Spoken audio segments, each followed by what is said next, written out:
de TV white space, megas constelações. Tudo isso se divide em espectro licenciado e espectro não licenciado, em especial radiação restrita. Nós temos que avançar. Por quê? Nós temos apenas menos de 10% do território coberto pelas redes SMP. Menos de 10%. Ainda que tenha população majoritariamente coberta, mas temos um gap a ser explorado nesse grande país. Esses gaps são identificados no PERT e promovemos, assim, aos poucos, um investimento para garantir conectividade para todo o país. Aqui é um slide já conhecido pela grande maioria, onde mostra as faixas que hoje estão disponibilizadas para o SMP. Nós temos aí faixas separadas, né, que a gente chama de cobertura, que são abaixo de 1 GB, a faixa de capacidade, que é entre 1 e 3 GB, e a faixa de desempenho, para dar adensamento acima de 3 GHz. Aqui, para dar um exemplo de que temos que avançar, aqui fizemos um estudo de quantidade de município e uso das faixas. Então, nós temos aí várias faixas que não são usadas por todas as operadoras em todos os municípios. E possa ser interesse de diversos players, seja para as verticais, seja para a indústria, mineração, usar essas faixas com acordo com a primária ou até mesmo secundário, com a segurança devida. Então, para ter números mais precisos, hoje a cobertura 4G do Brasil pega 11% da área total e cobre 88,63% dos habitantes. E o 3G cobre 13% da área do Brasil e 90% da população. Quando se fala de espectro, não tem como a gente desassociar espectro, cobertura e capacidade. Quando a gente fala de faixas abaixo de 1 GB, como 700 MHz, você tem cobertura, mas talvez você não consiga, com a portadora destinada nessa faixa, ter um throughput nem uma alta capacidade. Por isso se destina faixas abaixo de 1 GB, entre 1 e 6 GB, e faixas de onda milimétricas, como colocou bem o Sérgio aí, para dar capacidade de permitir a tecnologia agora FWA. E a fórmula é matemática, né? Capacidade em megabits por segundo se retrata em quantidade de estações, mais a banda daquela portadora e a eficiência espectral. Então, hoje, quando a gente está falando de 5G na faixa de 3,5, é permitir portadoras de até 100 MHz. No passado, nós tínhamos portadoras de 30 kHz, na tecnologia AMPS TDMA, e uma eficiência espectral que saiu de menos de 1 bit por hertz para hoje mais do que 10 bits por hertz. Uma portadora de 100, com mais de 10 bits por hertz, eu consigo aí 1 gigabit por segundo. Quando eu falo de Wi-Fi 6, com portadoras de 160 MHz, com eficiências também superiores a mais de 10 bits por hertz, eu consigo taxa de até 9,6 gigabits por segundo. Então, aqui as faixas que estão sendo disponibilizadas para o 5G, nós temos a faixa aí de 2.3 a 2.4, 90 MHz. Inicialmente, se falava muito dessa faixa para LTE, mas vimos nesse último ano o uso dessa faixa, sim, concretamente para o 5G. O último pedaço de 10 MB para redes privadas está sendo discutido. Temos aí todo o bloco, os 400 MHz, na faixa de 3,5, bem como a faixa aí de 26 GHz, que são 3,2 GHz, já reiterado e comentado, é o maior leilão de radiofrequência aí do mundo, colocando mais de 3,3, em torno de 3,3 GHz para o mercado e a licitação. Aqui eu acho que não precisa muito reiterar qual é os casos de uso do 5G, mas nós temos esse cubo que mostra que o 5G ele é baseado, continua baseado naquela diferenciação de 1,1, que a gente chama de latência abaixo de 1 milissegundo, conectar 1 milhão de dispositivos por quilômetro quadrado e dar um throughput, uma velocidade superior a 1 gigabit por segundo. Quando nós estamos falando agora aqui já de rede 6 GHz, aí coloca aqui Wi-Fi 6, nós temos aí portadoras, né, como comentado, de até 160 MHz. É interessante comentar sobre o Wi-Fi, né, apesar de, quando a gente coloca, muitos acham que se tem Wi-Fi 5G, né, quando se é Wi-Fi no 5 GHz. Quando estamos falando aqui de Wi-Fi 6, nós estamos falando de Wi-Fi 6E, de Wi-Fi 6 e Wi-Fi 6E. O Wi-Fi 6 é aquele que permite avanços, né, tecnológicos na rede Wi-Fi, e o Wi-Fi 6E é o que faz uso da faixa de frequência de 6 GHz. e permite aí taxas, como comentado, de até 9,6 bits por segundo. Então, o estudo do Wi-Fi 6 já foi colocado para o Conselho Diretor, que está em deliberação, está em análise pelo conselheiro Emanuel. Após a sua apreciação do Conselho, é possível que tenhamos já equipamentos disponíveis para venda no mercado brasileiro para o Natal, e permitir esses avanços. Como eu comentei aqui nos últimos slides, nós temos uma rede 5G, nós temos uma rede Wi-Fi 6. No nosso entendimento, é todo um ecossistema digital que permite conectividade, complementa seu Wi-Fi 6 ao 5G também a parte satelital, bem como outras tecnologias que assim venham a agregar. Então, são serviços complementares que possam não fazer uso do 5G, do Wi-Fi 6 e garantir tanto a parte de IoT, internet das coisas, quanto conectividade, quanto com a indústria e outras verticais. E temos que dar espectro para essas tecnologias e, como está aí colocado no relatório da Ericsson, agora no relatório da Cisco, que a gente recebe todo ano, o crescimento de dados sempre é exponencial. Agora aqui, talvez seja uma parte bem interessante para todos, que são as novas faixas de frequência em estudo pela agência. Como coloquei, a agência faz o estudo junto aos fóruns internacionais para garantir um espectro que vem para o Brasil de forma harmonizada e garantir economia de escala. Não adianta colocarmos espectro no Brasil destinado, atribuído para certo serviço, se não está harmonizado com o resto do mundo e não ter a indústria para produzir os equipamentos e, assim, não avançarmos. Então, olha que interessante. Essa tabela resume bem o avanço, os estudos. Nós temos aí a faixa de 450, já adotada no Brasil, onde você vê na coluna da esquerda um cheque verde, é que a faixa, todo em parte, já foi adotada pelo Brasil. Então, nós temos aí a faixa de 450, a faixa de 698 a 960, a faixa de 1.7 a 2.02, a faixa de 2.100, 2.300, 2,5, de 3.3, 3.4, já adotada, e estamos em avaliação para a agenda regulatória a faixa de 1.5, a faixa de 3.7, que é os 100 MB adicionais do edital, e a faixa de 4.8 a 5 GHz.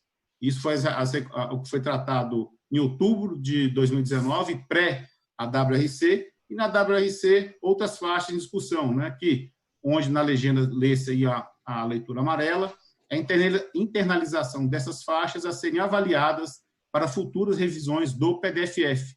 Então, temos a faixa de 37 a 43 GHz, a faixa de 45 GHz, 47 e de 66 a 71.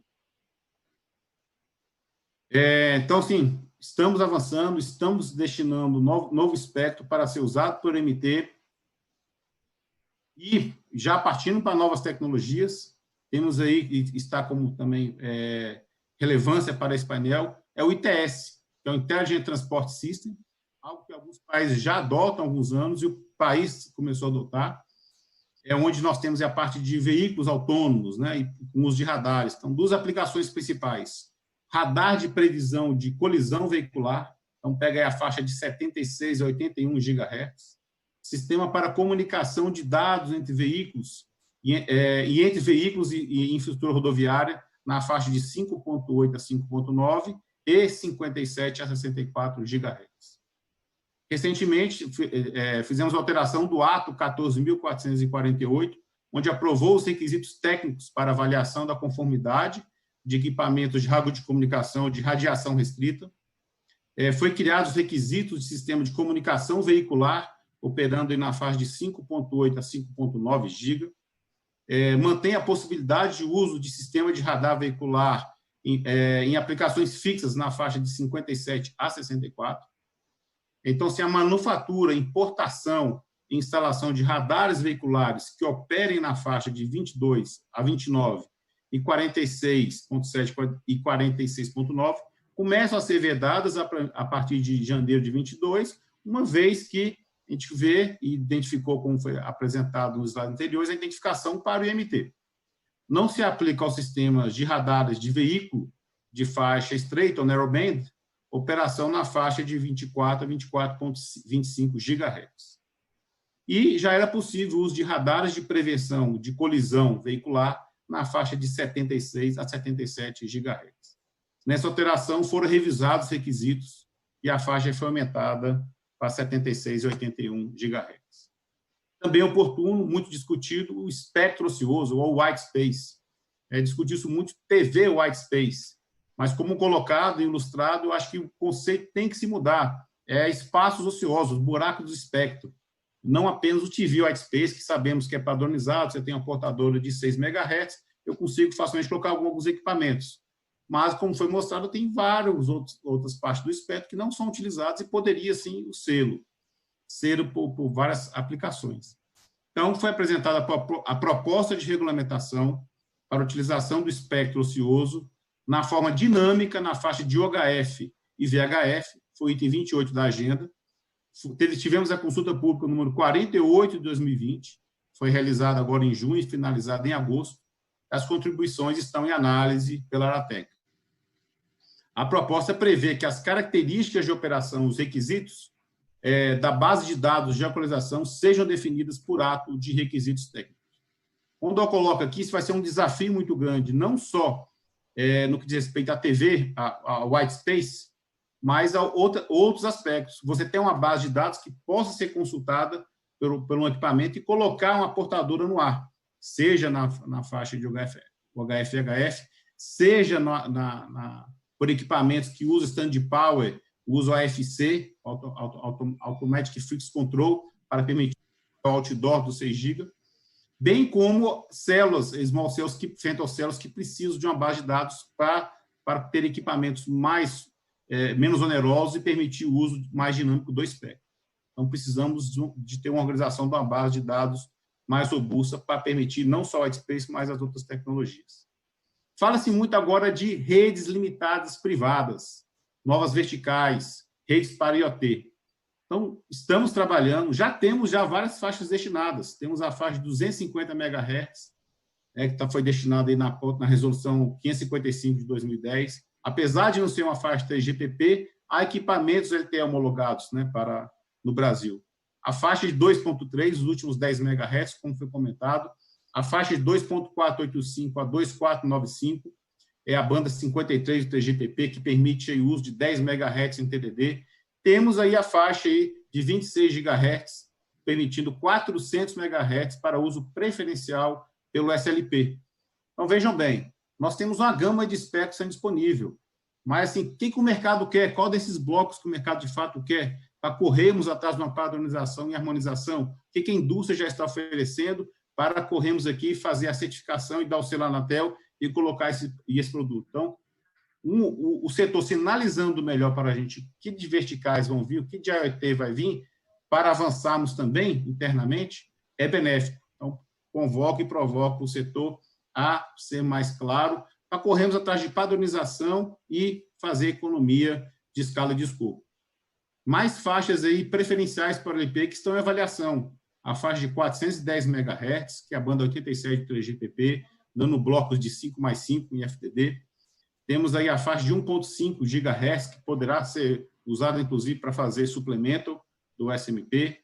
A faixa aí de 3,5, como já foi comentado, e a faixa de 4.8 GHz. Aqui ilustrando, né, o que foi comentado, mas numa forma mais gráfica. Então, nós temos aí a faixa de SLP na faixa de 250 MHz, temos aí o finalzinho da faixa de 239 com 10 MHz para o SLP, a faixa de 2.485 a 2.495, bem como a faixa aí de 27,5 a 27,9. Aqui mais exemplos, né, como foi colocada a faixa de 450, a faixa de 1,5, a faixa de 3.7 a 3.8, que está muito sendo a expectativa de ter essa faixa o mais breve possível para uso da indústria 4.0, a princípio em aplicações indoor. Então, temos outros pontos afetos ao SLP, está aí a revisão do RUI, o item 41 da agenda, que é promover mais garantias para o investimento em uso secundário, a atualização da regulamentação quanto às prorrogações sucessivas e regulamentar o mercado secundário, foi comentado no início da apresentação, bem como a simplificação da regulamentação de serviços de telecomunicações, que é o item 46 da agenda. Então, que é avaliar a possibilidade de se permitir que a rede privada contraste capacidade com nível de serviço diferenciado em relação ao assinante comum. Algumas considerações finais, desculpa aí o tempo, é o último slide. O espectro lida com o passado, com o presente e com o futuro. Então, estamos atentos e temos que garantir esse recurso para todos. Temos que ter um ambiente regulatório estável e previsível, né, para facilitar o emprego de novas tecnologias, melhorar a qualidade do serviço e auxiliar o desenvolvimento de infraestrutura econômica do país. E, com isso, buscar aí, sempre reiterando esse ponto, temos que buscar harmonização para garantir a economia de escala e ofertar o equipamento certo, adotar a faixa e permitir a economia e o crescimento econômico. E manter sempre o diálogo franco e aberto com todos os players do setor. Então, era isso. Muito obrigado a todos. Desculpe extrapolar um pouco o tempo.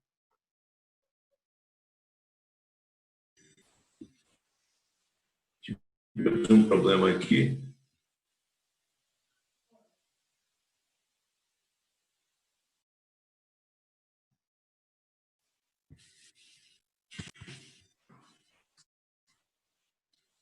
Deu para ouvir aí, Vinícius? Certo?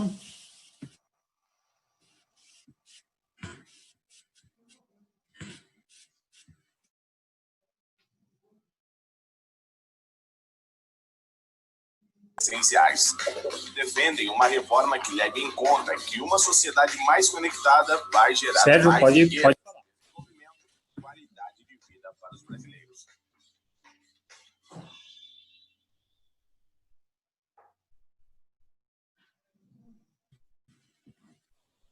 Caram, pode seguir. Bem, então, da minha parte, eu coloquei os principais pontos, os movimentos que a agência está trazendo, o corpo técnico sempre acompanhando, estudando, interação das superintendências para garantir essa sinergia de time, de espectro, de normativos, de análise de competição. Estamos alinhados aí com o decreto no 10.420, onde coloca a possibilidade de renovação, mas com algumas ponderações são relevantes, né? Como se questiona muito, que é a expressa e prévia manutenção, manifestação do interesse, o compromisso de obrigações já assumidas, análise dos aspectos concorrenciais e garantir o uso eficiente dos recursos escassos para o atendimento do interesse público. Então, Samuel, colegas aqui, Sérgio, acho que esse é o recado que tínhamos que dar. Obrigado, Caran. Foi muito interessante a apresentação, muito densa. Acho que seria de referência para todos nós essas colocações. Eu queria agradecer e pedir a palavra do Paulo Bernardovski, diretor de Soluções de Tecnologia da Ericsson. Obrigado, Paulo.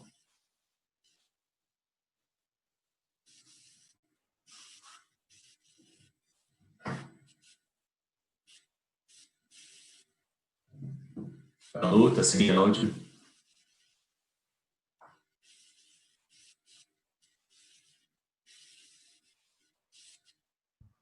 Oi, me escutam agora? Agora, obrigado. Perfeito. Obrigado, Sérgio. Obrigado, colegas do painel, a toda a audiência. Bem, eu vou fazer minhas colocações em cima do Ericsson Mobility Report. Como bem colocado pelo Vinícius, espectro é um insumo básico para a nossa indústria. A gente produz gigabytes, produz minutos de conversação, porque a gente tem espectro. E esse relatório ele é editado semestralmente e traz figuras de tráfego, previsões, movimentos em modelos de negócio. É um relatório que eu convido a todos a darem uma olhada, está disponível aberto na web. E quando aqui nessa discussão falamos de futuras demandas de espectro,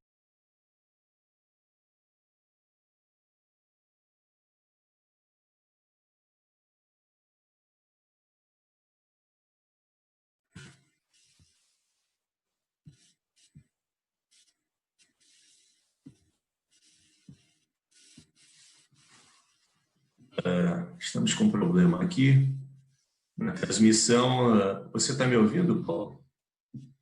Eu estou sem o áudio de você. Oi, voltou? Voltou. Está com problema de eco aí, não?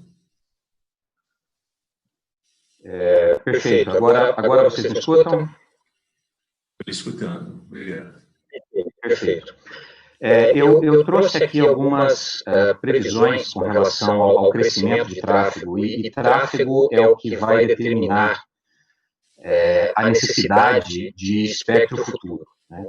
A gente teve o 5G, né, lançado no final de 2018, né, hoje já são 75 redes em operação no mundo todo, e a previsão de assinaturas, né, para o final desse ano já alcança 190 milhões. Esse número deve chegar, né, se as nossas previsões se confirmarem, a 2,8 bilhões em 2025. Quando a gente olha em detalhe esse crescimento de tráfego 5G, né, naquilo que ele já provou acontecer, né, o início dessa curva, e projetando essa curva mais para cima, para o futuro, né, a gente vê que o 5G está crescendo numa velocidade muito mais rápida que o 4G. E em sabendo que, né, o 5G vai demandar, né, muito mais tráfego, uma assinatura 5G demanda muito mais tráfego que uma assinatura 4G, fica clara a necessidade, a expectativa por uma necessidade, por um volume de tráfego muito maior. Né?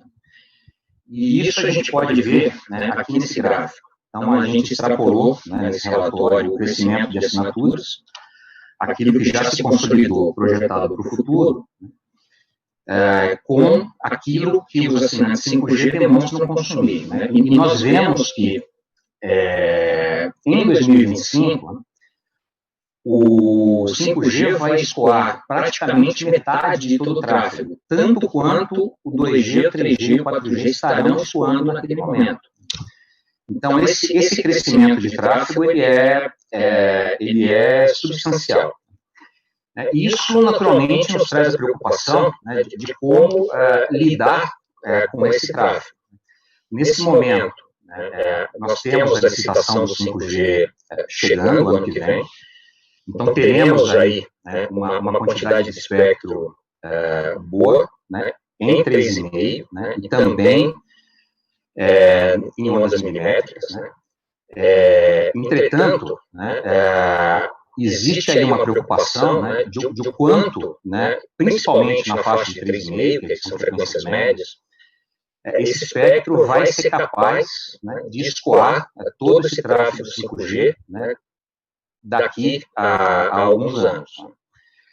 Então, nesse sentido, né, a Ericsson fez uma proposição, uma contribuição para a Anatel, né, fazendo uma sugestão no que toca a alocação, né, do espectro de 6 GHz, que hoje vem sendo pensado para uso não licenciado. Né. Se a gente lembrar que o 6 GHz é a única banda remanescente nessa faixa de espectro, que seria adequada para um deployment a nível urbano, né, e grande parte desse tráfego 5G, né, vai ocorrer em ambientes urbanos, a nossa sugestão foi a de não alocar completamente esse espectro para banda não licenciada nesse momento, né, reservando uma parte desse espectro para avaliação futura. Então, daqui a alguns anos, né, face a avaliação da real necessidade, né, tanto de espectro para INP, para mobilidade, quanto para não licenciado, né, e aí esse espectro reservado e remanescente poderia ser realocado de acordo com a melhor necessidade. O espectro de 6 GHz, ele faz parte da pauta do WRC 23, né, e para ser identificado como uma banda IMT. E existe um bom suporte da indústria nesse sentido. Então, né, no que toca a bandas médias, essa é uma sugestão de como lidar, né, com o tráfego crescente e exponencial para o futuro, no que toca a ambientes urbanos, essencialmente urbanos. Se a gente avançar nas estatísticas aqui, um outro aspecto bastante relevante do 5G, né, se refere ao acesso fixo sem fio, ou Fixed Wireless Access, o acesso residencial. Aquela figura que eu mostrei anteriormente não incluía o acesso residencial, né, é a curva em laranja. Né, e quando a gente coloca em cima disso o tráfego FWA, né, a gente tem um ganho substancial no volume de tráfego. Então, assim, seriam 25% de tráfego a mais em cima das redes 5G. Naturalmente, esse tráfego ele não acontece em zonas densamente urbanas, porque nesse tipo de ambiente a fibra é de uma eficiência imbatível. Né? Entretanto, quando movemos para aplicações em ambientes suburbanos e principalmente ambientes rurais, né, o FWA tem um papel muito relevante aí para contribuir na disseminação da banda larga móvel avançada. E o que nós vemos, né, como aconteceu com o 3G, com o 2G, 3G, né, e nesse momento vem acontecendo com o 4G, né, a gente está, nesse momento, a caminho de chegar com o 4G no Brasil, em todos os municípios do país. A mesma dinâmica deve acontecer com o 5G. Né? Num primeiro momento, a população coberta é muito pequena, mas a propagação e a difusão da tecnologia 5G, principalmente em áreas afastadas, em áreas remotas, depende da disponibilidade da tecnologia em uma banda que tenha uma boa característica de propagação. Né? É claro que o DSS vai ajudar muito nesse sentido, no compartilhamento de 4G com 5G. Né? Entretanto, o DSS vai encontrar o seu limite no momento onde o 4G esteja congestionado. Então, não havendo mais espectro, não há muito o que compartilhar com 5G.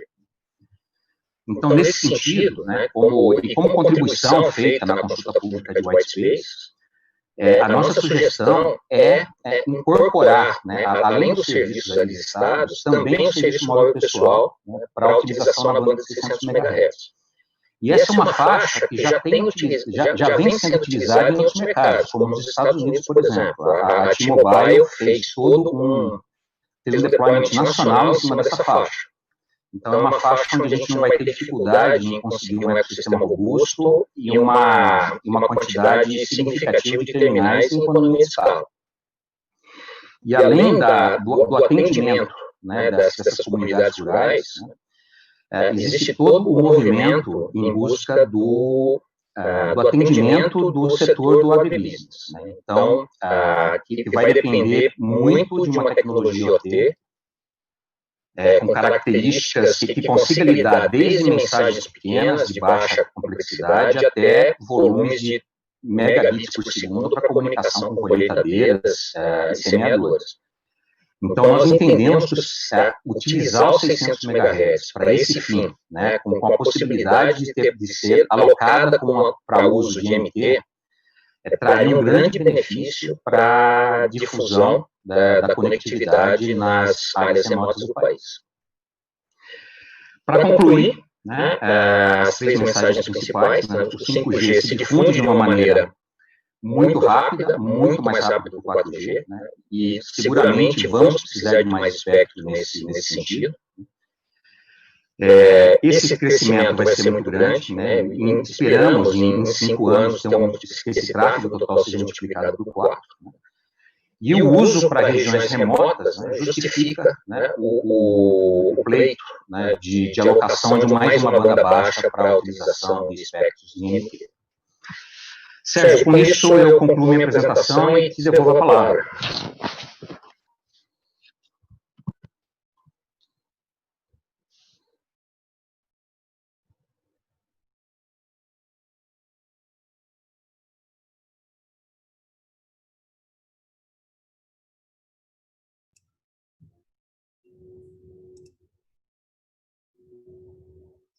Você está em mudo, Sérgio.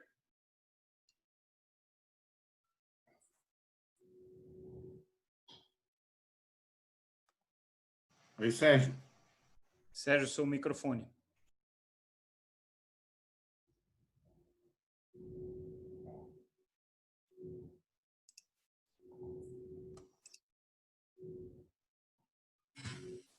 Desculpa, pessoal. Então, eu passo a palavra ao Marco de Constância da TIM Brasil, na sequência. Obrigado.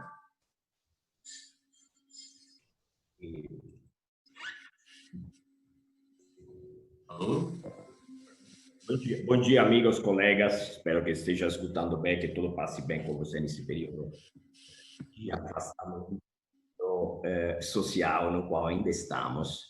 E a apresentação tá na tela, acredito. Então, aqui vamos ver a visão da TIM, de uma operadora do Brasil, líder de cobertura 4G, como enxerga a exigência de espectro para suprir as necessidades da evolução que está por vir. Quando falamos de evolução, é impossível não falar de 5G, e trouxe aqui primeiro um olhar de fora.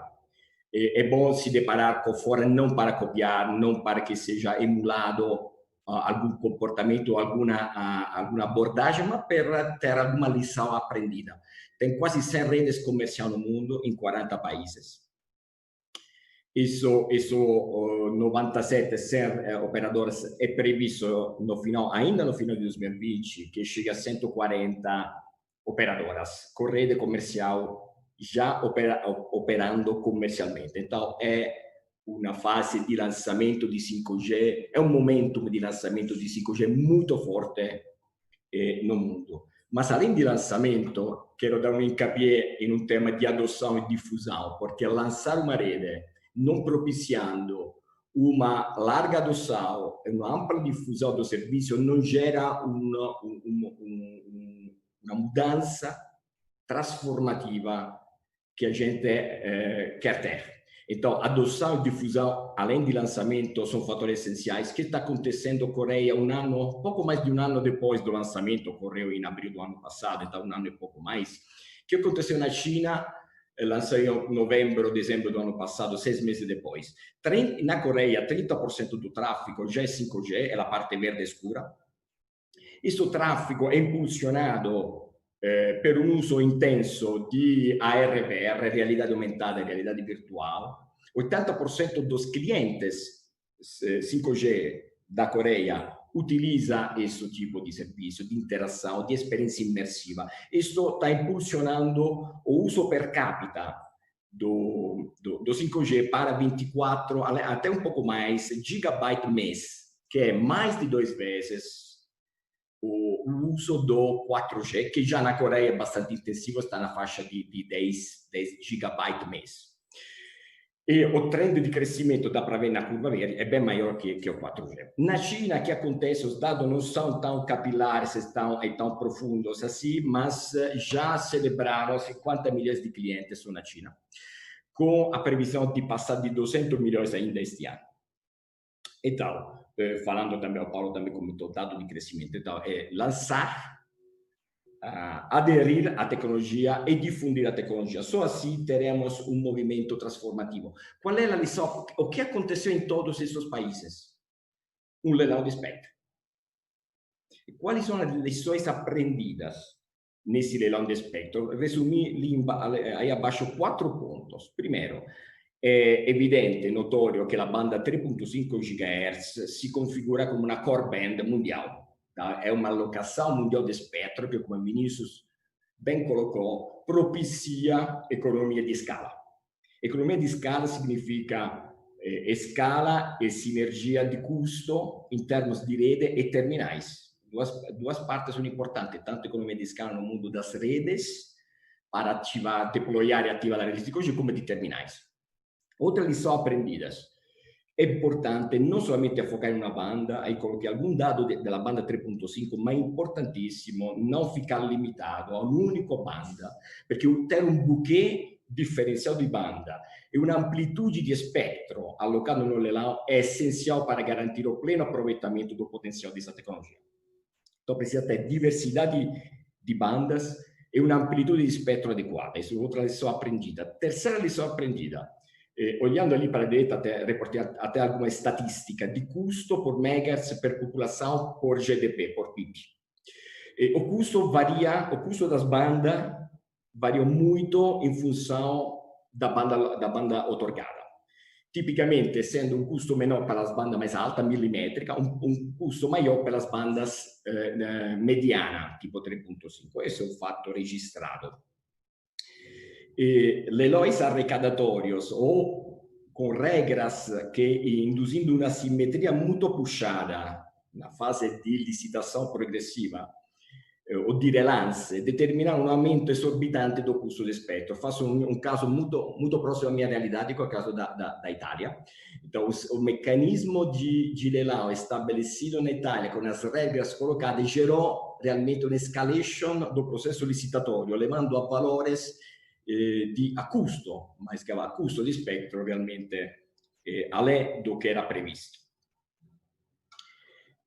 Para dentro agora para o Brasil, perché è importante 5G, non vou me delongar, mas o ciclo virtuoso, a CIMA acredita que o ciclo virtuoso precisa se estabelecer. Esse ciclo virtuoso significa prover inovação, modelo de serviço, modelo, caso de uso, modelo de negócio, para gerar um aumento de produtividade e eficiência do sistema industrial do Brasil como um todo, não da telecomunicações somente, crescimento da economia, desenvolvimento econômico, maior consumo e bem-estar social que gera mais investimento. Esse ciclo precisa startar por quê? Porque os números que fotografa essa transformação, esse potencial transformativo são impressionantes, tanto olhando em termos de emprego, olhando em termos de crescimento de PIB previsto, olhando até em termos, importantíssimo, em termos de arrecadação tributária associada à difusão do serviço. Mas, de novo, não é só lançar ou aderir, importante é difusão para que esse poder transformativo seja expresso de uma forma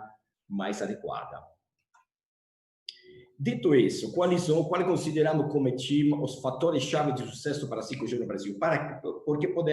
Quais são os fatores essenciais para que essa transformação aconteça? Primeiro, um leilão de espectro, de novo, não arrecadatório, pela experiência que vivemos acompanhando lá fora, com ampla disponibilização de espectro, então uma largura de espectro adequada e uma variedade também de espectro condizente, de bandas condizentes, e com regras e obrigações econômicas entre todos os participantes do leilão. Isso é um tripé dentro do eixo do leilão de espectro. Depois vou comentar um pouco mais. Maior agilidade para a instalação de novo site, por meio de lei e normas tanto urbanísticas quanto ambientais, menos restritiva a construção, instalação e ativação de nova ERP. 5G traz, para gerar essa transformação, necessita melhorar e entregar uma conectividade mais avançada do 4G. Isso requer uma distribuição, uma capilaridade de site. Isso precisa ser endereçado, mas estamos notando avanço importante nesse sentido, non ultimo o decreto che regolamenta a lei geral das antenas, recém promulgado no começo desse mês. Um outro fator importante para o mundo IoT é uma redução da carga tributária que incide sobre esse tipo de serviço. Não existe sustentabilidade de um modelo para massificar a Internet das coisas com uma carga tributária do nível que é atual. Aí não vou me delongar muito sobre use cases de 5G, que quizá não é o foco desse seminário, mas sabemos que existe o Massive IoT, que é MMTC em nome em código, Massive Mobile Telecommunication Connectivity, Mission Critical IoT, herança de MBB, que é a mobilidade, e Fixed Wireless Access. O que enfatizo é que, se vamos ver os requerimentos que esses 4 modelos de uso, o caso de usos, necessita, listei aí em cada caso, em cada desses precisa de more spectrum. Uma banda média, baixa e média, como conectividade, para chegar àquele famoso densidade de 1 milhão de devices conectados por quilômetro quadrado, precisa de espectro, prioritariamente em banda baixa e média. Para ter Mission Critical IoT, precisamos de banda tendencialmente média por capacidade e alta para performance, então mid-high bands. Para mobilidade, que é a nasce de mobile broadband, precisamos de espectro, tipicamente na banda baixa para prover cobertura, na banda média para prover capacidade. Para FWA, precisamos tipicamente média e alta para prover capacidade e também para oferecer profilo de serviço de velocidade compatível com fibra ou fiber lag, também banda alta e muito alta. Então, os casos de usos além de várias tecnologias habilitantes que estão relatadas aí abaixo, todos partem com uma need básico, um requerimento básico, mais largura de espectro, mais variedade de espectro. E aí tentei cruzar o famoso verticais, o serviço verticais, pode ser financial, agriculture, retail, segurança, entretenimento, com requerimento de cobertura e capacidade aí embaixo. Então, para ter serviço financeiro, interação financeira, pagamento, possivelmente precisamos de uma capacidade não muito alta, ma uma cobertura completa, estável e contínua, então banda baixa. Serviço intermediário, come retail ou segurança ou automotivo também, em determinadas condições, banda média, que pode ser tanto nova banda come la banda, riuso di banda legale.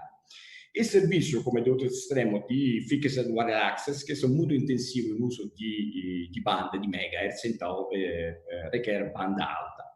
Banda differente tem características diferentes. Falamos de cobertura, de capacidade, mas adiciona também latência, não em termos de protocolo do 5G, da modulação 5G, que é a mesma, mas mais em um conceito de diâmetro, de largura da área atendida. Então, banda diferente, tem um mix de características diferentes. E sabemos que a característica funcional importante do 5G é de fazer um slicing, associando recursos diferentes com características diferentes para tipologia de serviço e de caso de uso diferentes. Indo já um pouco para o leilão, o que vemos? Vemos aí a necessidade de ter banda de cobertura abaixo de 1 GHz, 700 MHz per editar é parte do processo licitatório de espectro. Banda de capacidade, que é entre 1 e 8 GHz, aí podemos ter tanto banda novas, 3.5 GHz, 2.3, anotando aqui. Também coloquei 6 GHz, aí nossa posição como time é muito em linha com o que o Paulo colocou. 6 GHz, na banda 6 GHz existe uma largura de banda muito interessante de 1.2 GHz. O que acreditamos é que a harmonização é importante, a harmonização será definida na WRC de 2023. Até lá, a posição prudente, que inclusive é o que a Europa está definindo, é dialogar 500 MHz para Wi-Fi 6 na parte baixa da banda e reservar 700 MHz para IMT 2020, ou seja, pelo uso di protocolo 3GPP 5G. Na parte mais alta dessa banda, e a banda de performance, no caso do Brasil, 26 GHz. Então, esse blend, esse buquê de bandas são previstas, serão mixadas, utilizadas conjuntamente para prover a plenitude do serviço proporcionado pela tecnologia 5G. Aí, lá, estava contando, Vinícius, não sei se fez errata a conta, cheguei a 3.7 GHz, 3.710 MHz, 3.7 GHz di banda che largamente configura come maior leilão di spettro do mundo, non solamente in termini di amplitudi, ma também di variedade, perché está desde la banda 700 MHz in FDD até la banda 2.3 GHz in TDD, la banda 3.5, la core band, aí consideri 400 già ottimisticamente considerando la banda estendida, e 3.2 GHz nella banda milimétrica. Então, quero destacar, parabenizar a atuação da agência reguladora, não somente na estruturação do edital em si, mas também para todos os processos de apuração, certificação, medição em campo de possíveis interferências em metodologia de convivência entre serviços existentes, por exemplo, TV aberta via satélite ou TVRO, com o uso di 5G na banda 3.5, um trabalho intenso, extenso, profundo, aberto, participativo, destacadamente de alto nível, importantíssimo para definir uma convivência entre um novo serviço e serviços existentes que deve continuar a ser prestado com devida qualidade. Aí não adianta só ter pleitear espectro, que é necessário, precisa ter uma gestão prevista do espectro. Então, está pronto para gerir espectro uma vez que será otorgado, é essencial. É um dever improcrastinável por parte de uma operadora como TIM. Então, nós vemos 3 fases. L'evolução de LTE para Giga LTE, que prevê, além do uso de toda a frequência já otorgada, utilizo de tecnologia que aumenta a eficiência espectral. O Vinícius fez capir muito na eficiência espectral. O que nós zelamos mais é para um uso eficiente da eficiência espectral. Por isso, o TIM é pioneiro no uso de uma tecnologia como Massive MIMO, ainda na banda FTT, na banda 1800, 260. Estamos liberando banda da tecnologia de geração antiga, anterior a 4G, usando VoLTE. Hoje, mais de 45% do tráfego de voz da TIM já é cursado em VoLTE, Voice over LTE. Temos mais de 22 milhas de clientes usando a nossa rede VoLTE. E difundir o uso e a adoção de IoT por meio de NB-IoT e CAT-M em L700 com a banda baixa. Então, primeiro, evoluir, explorar todo o potencial da banda já otorgada com LTE.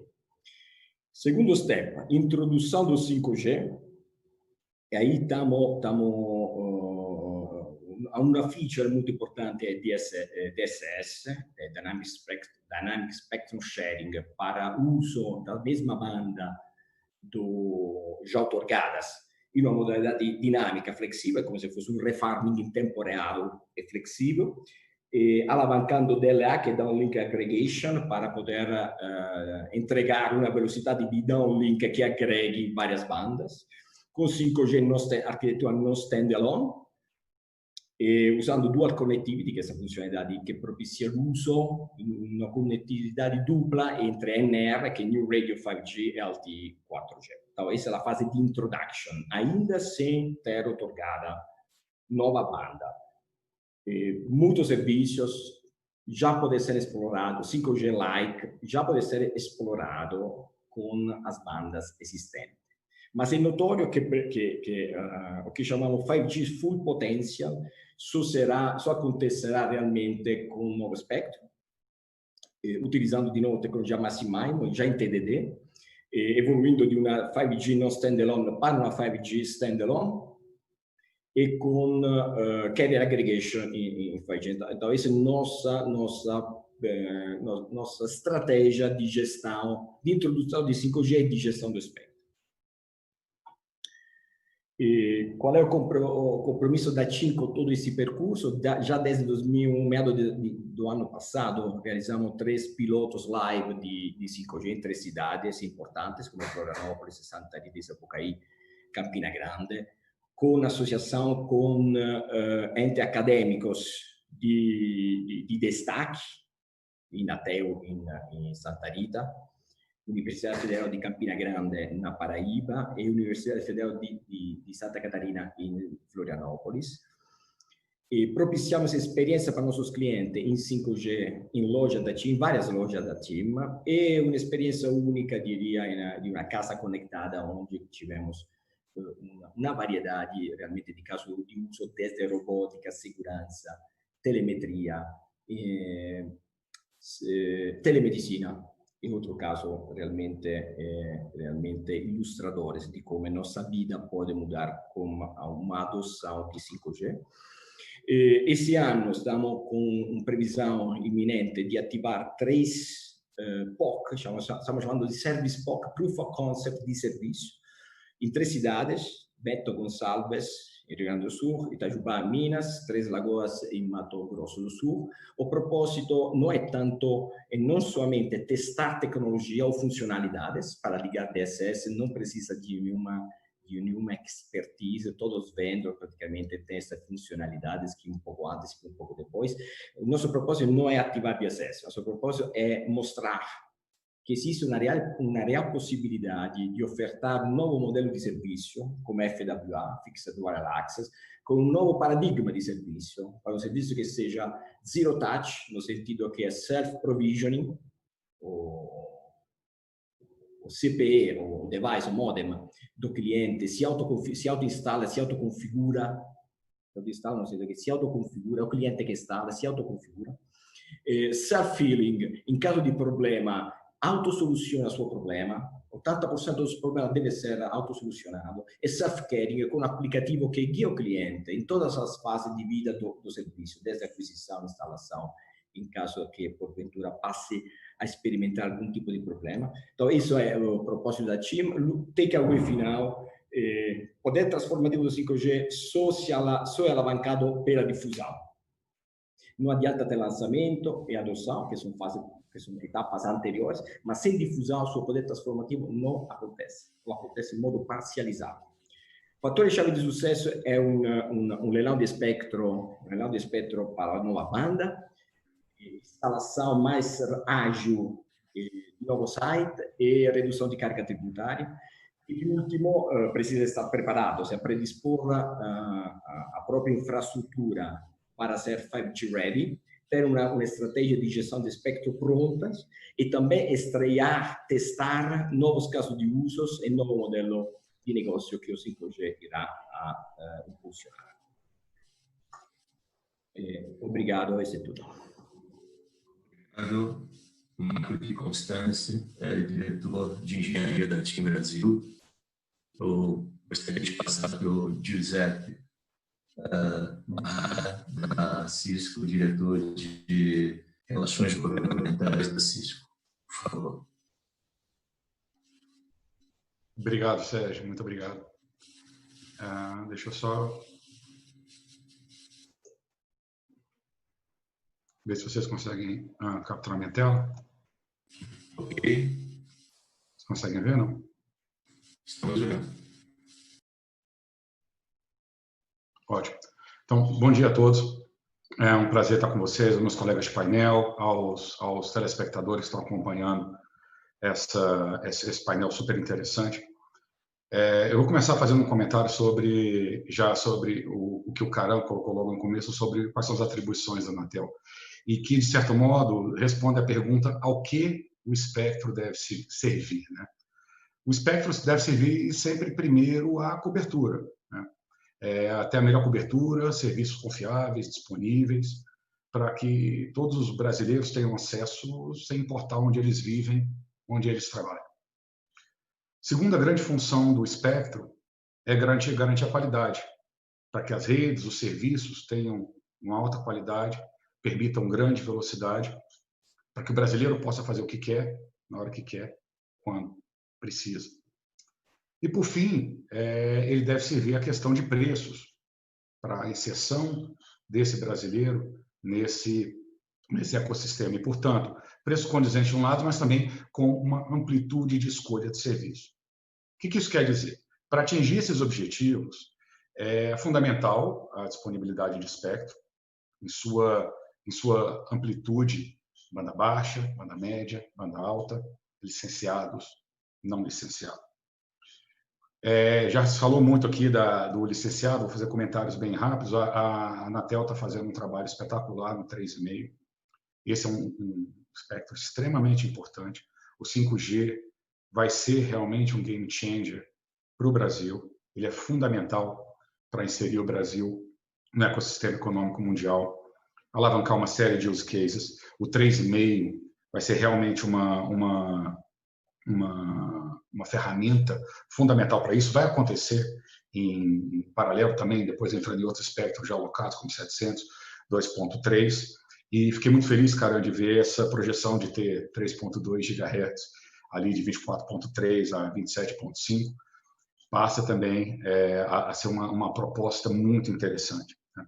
Quer dizer, a gente olha ali no longo prazo, ali no seu slide, a gente tem pelo menos 5 bandas ali acima de 20 GHz, onde você tem cerca de 17 GHz em jogo. Então, algo extremamente interessante, extremamente importante, e que vai vir a adensar e vai vir a compor os serviços do 5G. Importantíssimo, como o Marco colocou, que eles venham não só de maneira rápida, mas um leilão não arrecadatório, para que permita que a infraestrutura seja implementada rápida e com qualidade, que a infraestrutura tenha, as empresas tenham recurso para implementar a infraestrutura que é necessária.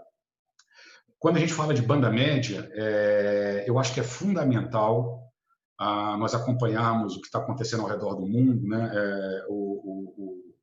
O Paulo comentou sobre o 6 GB sendo o último bastião ali da banda média, ainda tem mais alguma coisa acontecendo. Se você olhar o que os Estados Unidos, o FCC, está fazendo na banda C, eles estão reduzindo o downlink da banda C de 500 MHz para 200 MHz.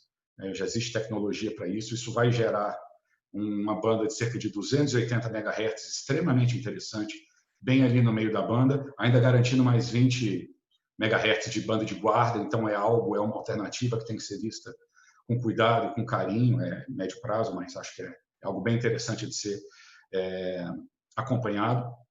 E quando a gente olha para um futuro já não tão distante, a gente fala do ITS, como foi comentado aqui, o Sistema de Transporte Inteligente, basicamente ali do 5850 ao 5925, onde os serviços que vão entrar ali são de extrema importância, não só porque, em alguns casos, eles salvam vidas, né, eles melhoram a segurança do tráfego, mas ele melhora, em geral, a mobilidade e a questão da logística de um país. E isso é fundamental, extremamente importante para o país.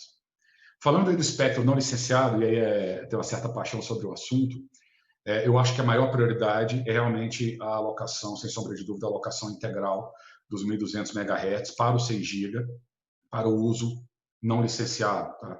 E aí, tipicamente, o Wi-Fi 6, em alguns casos, redes privadas, tem uma característica muito importante que tem que ser comentada.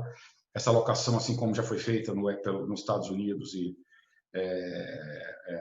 me parece interessante, ela começa por uma alocação indoor, uma alocação interna, já que esse espectro é ocupado, já tem serviços que existem ali, então, se você for falar de qualquer tipo de serviço outdoor, de serviço externo, você tem que falar sobre um programa de migração para esses serviços, mas no indoor, naquele serviço interno, basicamente dentro de empresas, dentro de locais fechados, ele é um no-brainer para aplicação imediata, até como o próprio Vinícius colocou, não faz sentido, mesmo em outros espectros, onde você tem espectro que simplesmente não está sendo utilizado, está ali, em vez de estar promovendo benefícios para a população, em vez de estar promovendo benefícios econômicos, está ali só por estar, né? Não faz muito sentido do ponto de vista nem econômico nem social.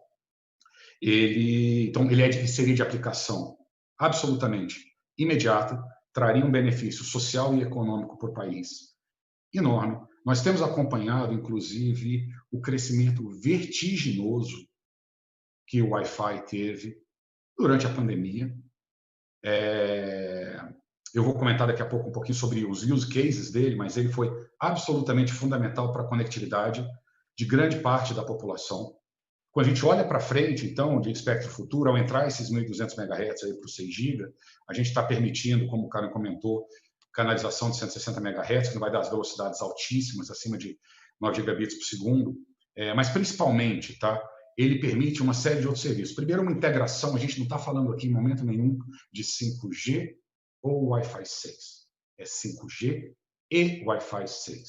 O Wi-Fi hoje ele tem um papel fundamental para a estabilidade, para a capacidade de tráfego do 4G.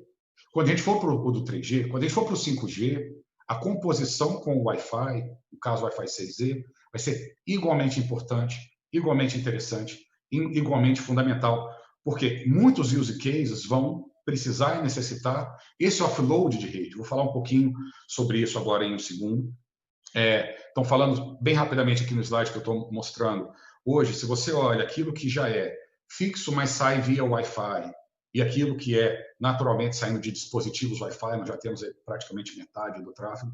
Quando a gente adiciona ao mobile, que é uma composição absolutamente fundamental disso, a gente fala que realmente essa composição entre o mobile e o Wi-Fi, eles vão transportar a maior parte do tráfego.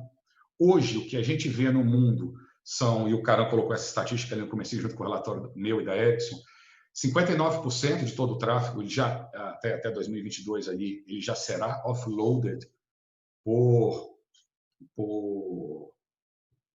sistemas não licenciados, basicamente por Wi-Fi. Fundamental, eu mesmo estou já usando aí até a voice over Wi-Fi dentro da minha carrier, dentro da minha operadora, então já estou, uma parte do meu, hoje, desses 5 meses que eu estou trancado aqui nessa sala, boa parte do meu tráfego de voz tem saído já por Wi-Fi. Quando a gente olha para frente, quando a gente fala do 5G, isso ainda é muito mais agressivo. Isso aqui é um limite teórico, tá? Mas até onde a gente imagina que vai o tamanho do offload de rede por tecnologia. E se no 4G ele já demanda muito, imagina um 5G. Ele vai ser extremamente demandante de capacidade para offload. Virão modelos de negócios diferenciados, serviços diferenciados, troca de capacidade, e principalmente algo que eu quero colocar aqui nessa nova cara que o Wi-Fi trará para o Brasil, a questão do IoT.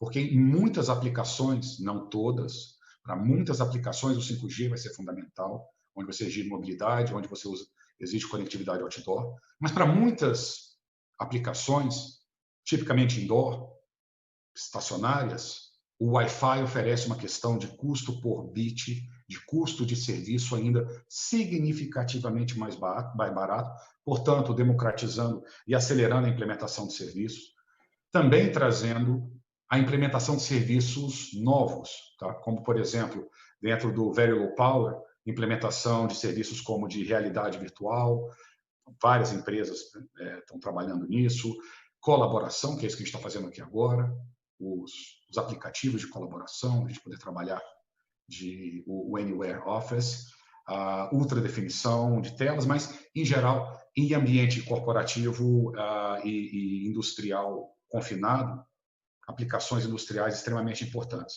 Tá? Outra vantagem é a questão da transição, da seamless transition, da transição absolutamente transparente com o 5G, garantindo para o cliente, garantindo para o cidadão, que naquele momento que ele sai do ambiente externo, ele entra no ambiente interno e vice-versa, a percepção de velocidade, a percepção de latência, a percepção de qualidade de serviço permanece a mesma. E aí, por conta disso, eu vou fazer 2 comentários. O Brasil está vivendo uma explosão econômica e de oportunidades relacionadas ao 5G. Então, aqui no Brasil, a gente espera, já de 2017 até 2022, um crescimento de 9 vezes no número de public Wi-Fi, de cerca de 2 milhões para 18 milhões. E eu queria só fazer um comentário muito rápido para encerrar aqui sobre use cases, tá? A gente faz um compilado dos principais use cases que a gente vê, e a gente já está trabalhando nisso, na implementação de boa parte deles, que a gente vê para IoT. Então, Connected Home, Connected Work, o Connected Car, Health, Cities, o Retail, Manufatura, Energia e outros, e aí com um foco bem grande para a agricultura. E quando a gente olha isso, são casos que vão realmente mudar o profile econômico do Brasil. Não vou novamente. A parceria aqui entre o 5G e o Wi-Fi 6 vai ser fundamental para que isso seja uma realidade.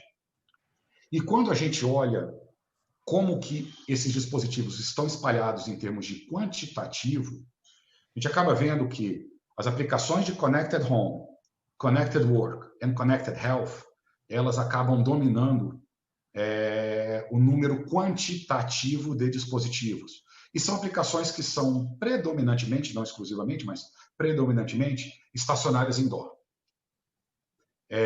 Isso mostra a necessidade da complementariedade entre tecnologias não licenciadas, baratas, e que vão ajudar muito as operadoras a complementar a sua cobertura, complementar a capacidade de entrega de serviço para os usuários num custo por bit menor, com o 5G, esse sim, fundamental, importante, estar acessível a todos a qualquer momento. Com isso, eu encerro minha apresentação. Parabenizo a todos. Eu acho que está sendo uma discussão extremamente interessante. Vou passar a palavra para a Milene e fico aberto para perguntas no final. Muito obrigado. Ok, José. Milene, por favor. Já vou compartilhar aqui. Essa questão do 6G realmente vai ser uma dor de cabeça para a Anatel definir a atribuição. Vamos lá.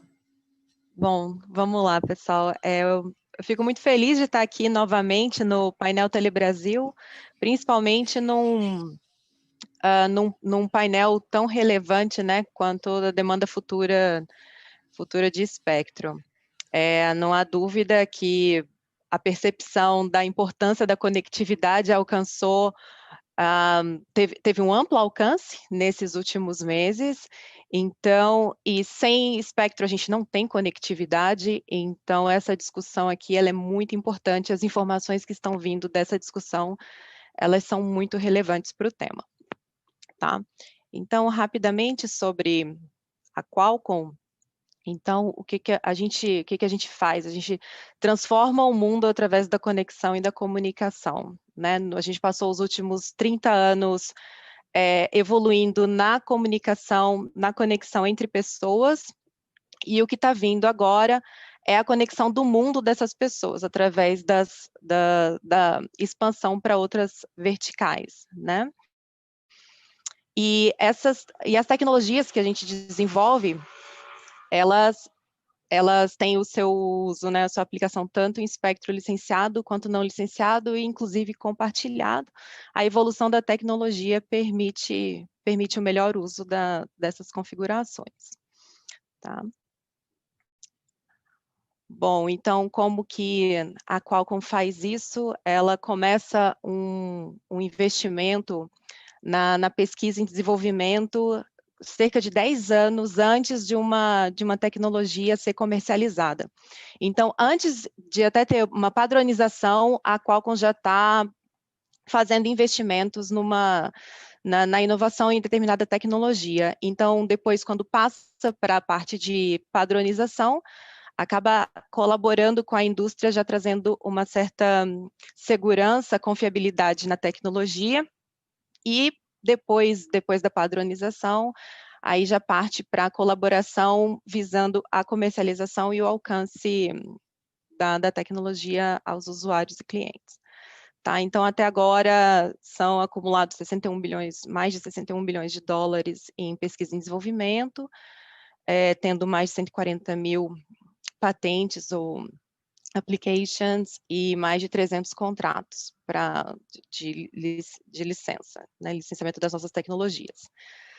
E aqui, a visão da Qualcomm para o mundo conectado, né? O que a gente vê? Quando a gente fala um mundo conectado, são várias tecnologias com várias aplicações, permitindo uma conexão em qualquer lugar, a qualquer tempo. Então, aqui, nessa imagem, né, a gente vê a representação do 5G, mas também tem o Wi-Fi, tem o Bluetooth, tem 4G, tem as tecnologias para conectar carros, IoT, enfim, tanto em espectro licenciado quanto espectro não licenciado, redes públicas, redes privadas. Então, uma variedade de possibilidades, tá? Então, detalhando um pouco mais dessas possibilidades, o 5G, ele já está dispensando apresentações, né? A importância dele já é um fato. A gente passou os últimos tempos, os anos anteriores, explicando por que era importante, por que é fundamental, por que é disruptivo, e agora esse conceito já tem um alcance considerável, e a gente já tem o 5G, ele não é mais uma inovação futura, o 5G ele já está entre nós, né? Assim como já foi bem apresentado tanto pela Ericsson quanto a Cisco, tudo foi pela TIM, o 5G ele já está amplamente comercializado, numa aceleração de implementação maior do que a do 4G, considerável. O primeiro ano de lançamento do 4G tinha pouquíssimas operadoras no mundo, e o primeiro ano de lançamento do 5G teve um número muito maior. A gente está falando do 4G, cerca de 4 operadoras do primeiro lançamento, e olha quantas a gente já teve até agora comercializando o 5G. Tá? Então, o 5G é estruturante e é fundamental. O Brasil já tem o 5G, né, isso foi viabilizado através do DSS, que usa espectro, um espectro que não é originalmente, né, de 5G, mas a tecnologia permite. Mas o DSS é um primeiro passo, ele não traz a experiência completa do 5G, então é um primeiro passo muito importante, ele já permite que a gente tenha essa experiência no Brasil, mas a previsão do leilão que a Anatel trouxe, né, que está previsto para o ano que vem, é fundamental, é necessário, e é realmente louvável que tenha essa variedade de espectros sendo oferecido aqui, porque como já foi dito também, essa variedade é muito importante para o melhor aproveitamento do 5G. Tá?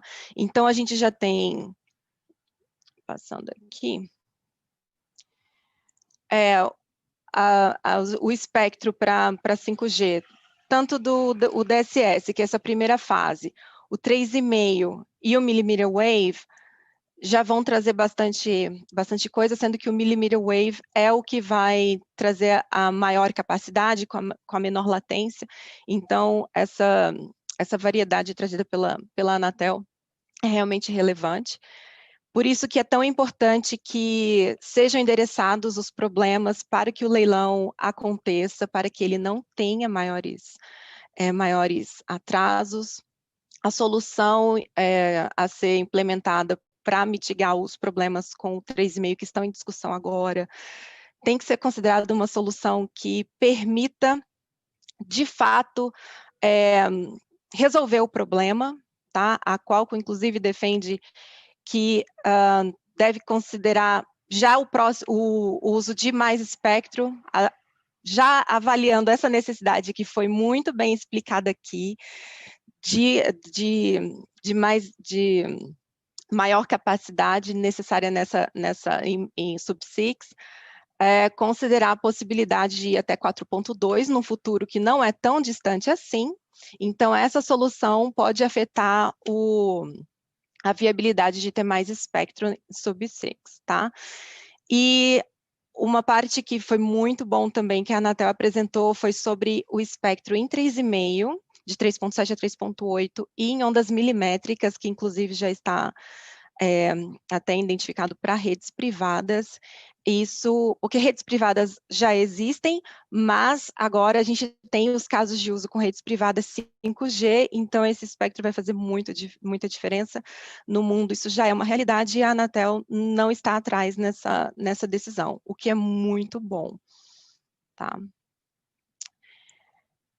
Bom, o 5G é o 5G, mas ele não está sozinho, né? O Wi-Fi 6, ele é um complemento, ele vai trabalhar junto com o 5G, a Qualcomm, ela tem tecnologia tanto para os dois lados, né? Tanto para o 5G quanto para o Wi-Fi 6E, e no Brasil a gente está defendendo a alocação da banda inteira dos 1.200 para o Wi-Fi, na verdade não para o Wi-Fi 6E, mas para não licenciado, né? O que viabiliza tanto o Wi-Fi 6E quanto 5G New Radio Unlicensed, enfim, tecnologias não licenciadas. Tá bom? Trazendo o melhor dos dois mundos, tá? Aqui é só uma apresentação um pouco do que já temos disponíveis em termos de produtos da Qualcomm, nesse mundo combinado, né, de 5G e o Wi-Fi 6E. Inclusive os chips, os processadores para terminais, essa semana foi lançado um para a série 4, porque começamos com o Premium, né, os processadores para celulares da linha Premium, mas agora já foi lançado essa semana o da série 4, justamente porque o 5G ele não é para poucos, ele é para todos. Então, esse lançamento é um passo a mais, né, nesse sentido de democratização do 5G e maior alcance. Tá? A previsão de comercialização de dispositivos com esse processador já é para o ano que vem, 2021. Tá bom? Aqui a gente tem, além dos smartphones, tem também um computador 5G, inclusive essa nova versão do processador foi lançada essa semana também, na semana passada, tá? E no caso dos dispositivos aqui, a gente tem, esses aqui tem 5G, mas alguns deles já têm Wi-Fi 6E também, tá? Como o Vinícius Caram falou, já tem dispositivos para essa tecnologia. E aqui é o processador com 5G para óculos com realidade virtual, e aqui é para a parte de da rede, tá? Bom, agora, mudando aqui de tecnologia, falando um pouco de automotive, a tecnologia ITS, né, de sistemas de transporte inteligente, ela é um case interessante da necessidade de espectro, porque a gente sabe que o 5.9 é a faixa, né, harmonizada para ITS, mas o carro não usa só 5.9, né, ele usa 4G, usa 5G, usa Bluetooth, usa Wi-Fi, usa Wi-Fi 6, vai entrar nesse ecossistema.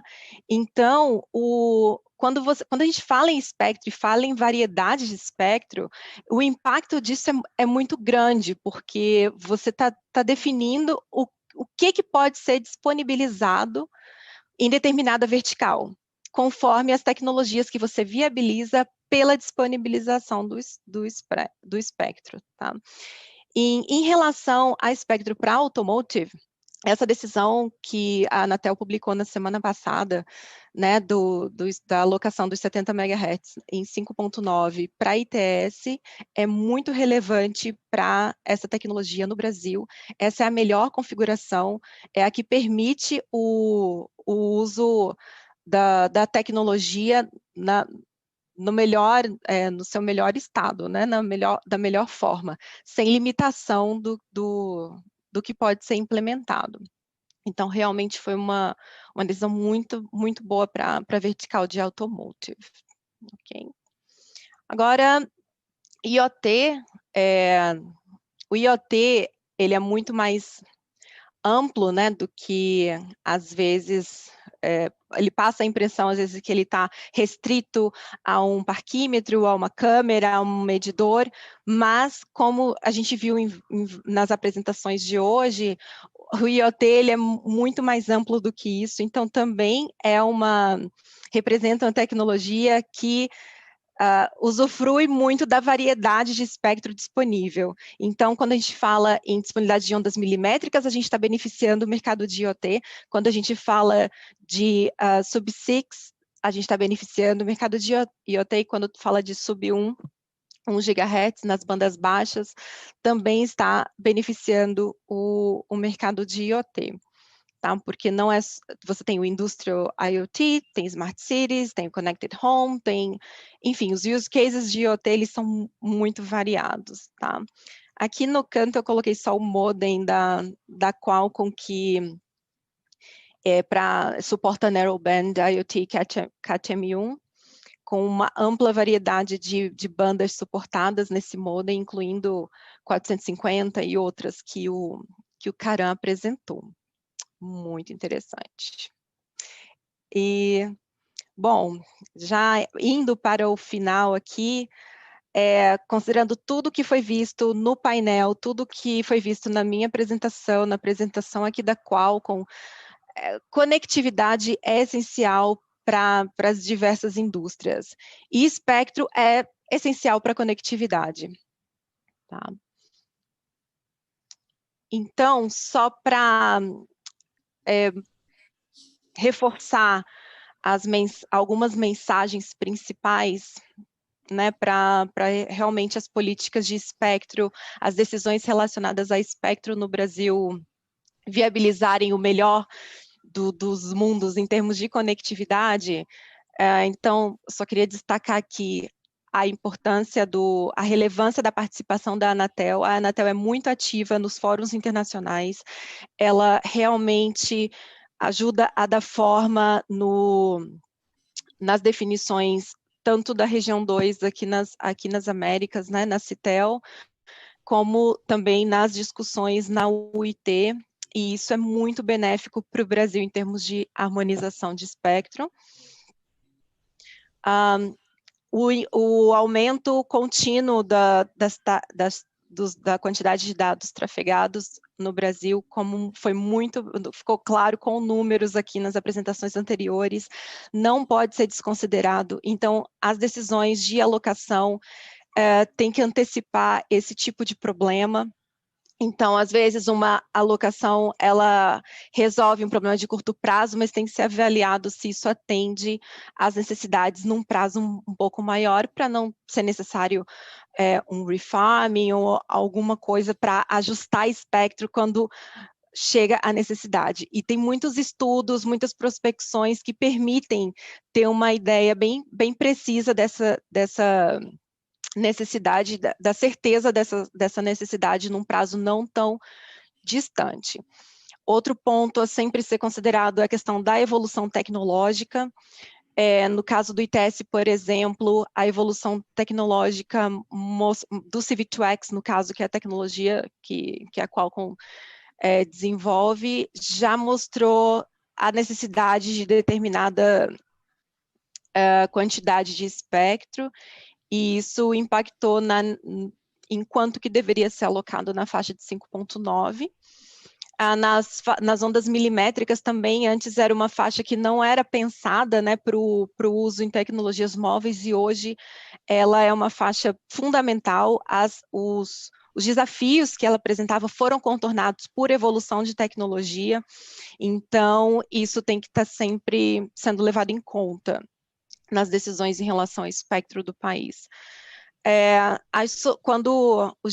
Outro ponto é em relação a desafios que apareçam na decisão de alocação de espectro, quando aparece algum problema, buscar soluções que não sejam temporárias, principalmente podendo trazer um custo maior, ao ter que pensar em uma nova solução por um problema que já poderia ser antecipado.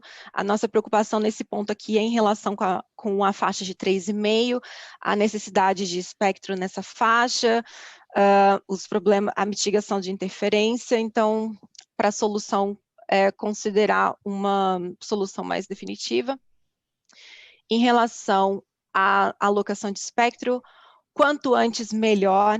Isso, a Anatel, ela tem uma postura muito importante, muito bacana de se antecipar em relação às tecnologias e não ser um motivo de impacto, né, da entrada de uma tecnologia no país. Isso a gente vê em diferentes frentes que a gente acompanha.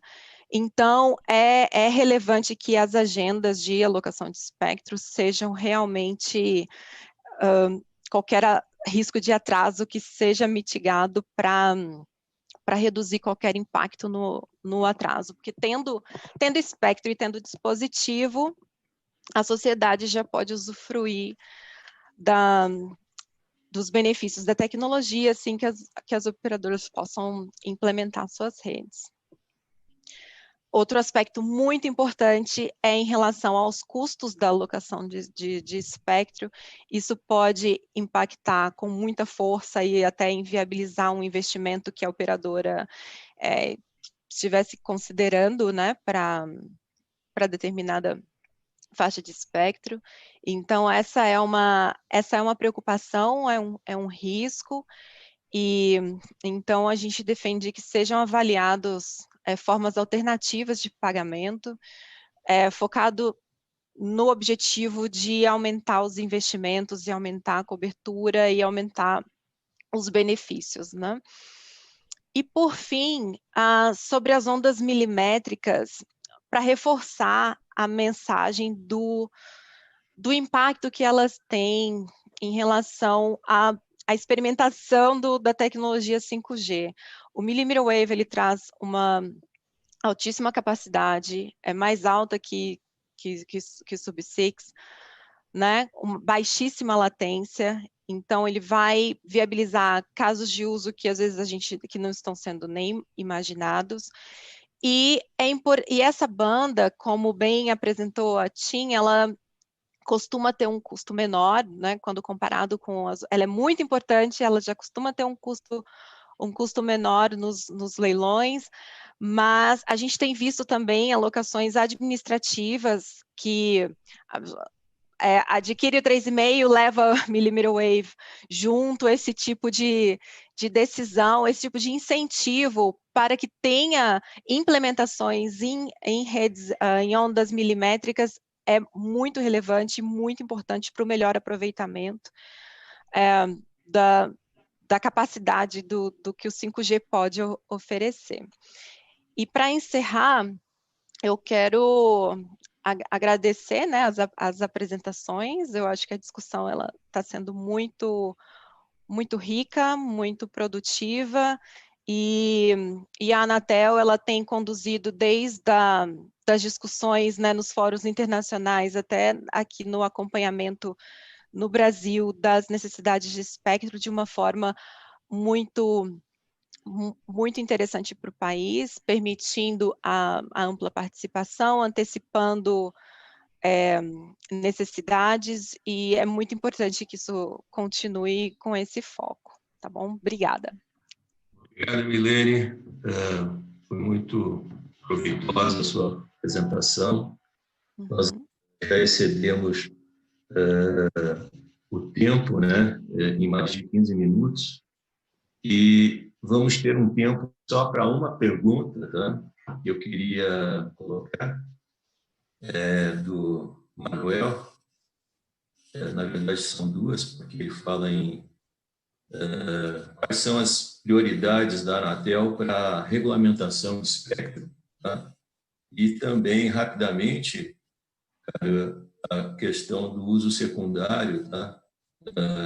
A resposta da Anatel ao estudo do BID sobre o uso secundário. Você tem condição de responder rapidamente, senão a gente deixa para se comunicar com o Manuel posteriormente. É possível?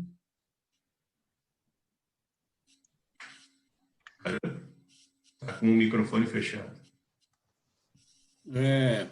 Primeiramente, aí, parabéns. Eu fui o primeiro a falar, parabenizar todos os colegas aí, a Milene, o José, o Marco. De fato, foi aí bastante relevante os temas, muito pontuado, né?